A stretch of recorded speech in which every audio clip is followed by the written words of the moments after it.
Good evening and welcome to the November 18th edition of KSC-TV News. I'm Matthew White. And I'm Rowan Hurd. Thanks for tuning in this evening.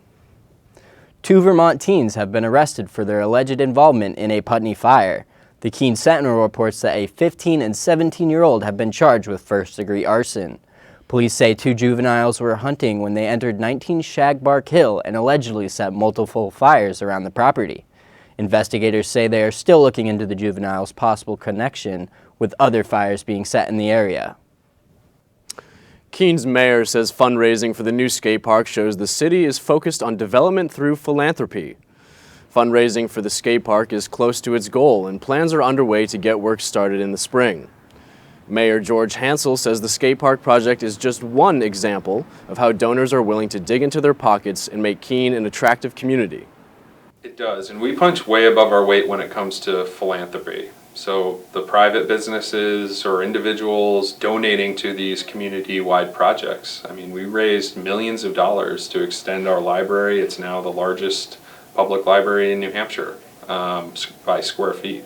And that doesn't happen by accident. That's not funded through taxpayer dollars. It's mostly funded through the generosity of the people who live in this community. And the same thing is happening with the skate park. They're raising all the funds for that skate park, world-class park, from the people in this community and the businesses who are stepping up because they realize it's important. Hansel says investments in recreation like the skate park make Keene attractive to younger people. New Hampshire has one of the oldest populations in the nation. Police are investigating a deadly crash that occurred in Farmington. WMUR reports that the crash happened around 12:30 Tuesday afternoon. Police say that 1 person was killed and others were seriously injured in the collision. The name of the person killed in the crash has not been released. Some New Hampshire hospitals are seeing their highest number of COVID-19 patients since the pandemic began.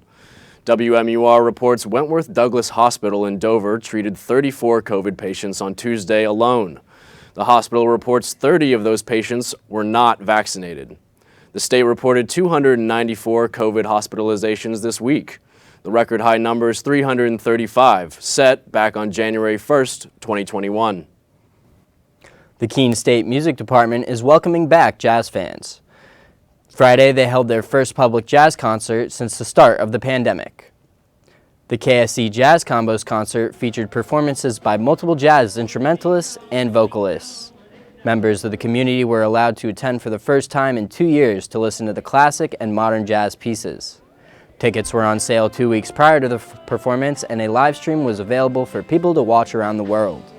Director Stephen Cady says allowing community members to attend is an essential part to the performance.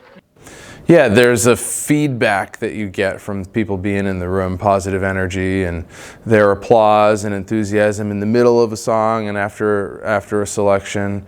It goes a long way. I mean, it's really essential. The KSC Music Department will be hosting more public music ensembles towards the end of the month on November 21st. A Keene boy's artwork is appearing in a national publication.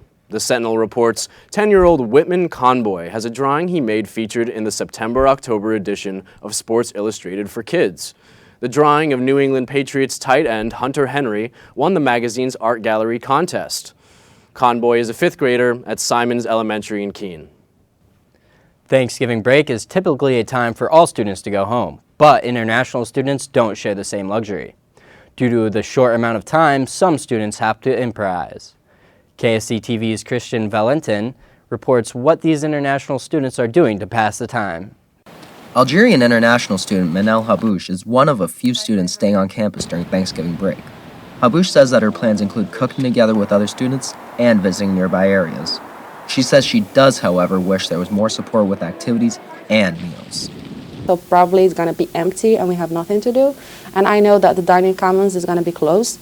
So we have to manage ourselves in the 5 days. Global Education Office Director Skye Stevenson says this experience is not uncommon for international students. There are a lot of international students or even just students from other parts of the world. So it's really common practice at universities that not everybody can go home for Thanksgiving break. Stevenson says community living consistently provides housing accommodations to allow students to stay on campus during these breaks. Many of them have also received invitations to meals with host families and local friends for Thanksgiving night. Haboush adds that she is looking forward to experiencing a traditional Thanksgiving dinner with the host family. I'm going to go and have the Thanksgiving dinner, even though it's not in my culture. I don't know what it exactly means, so I'm looking forward to know about it.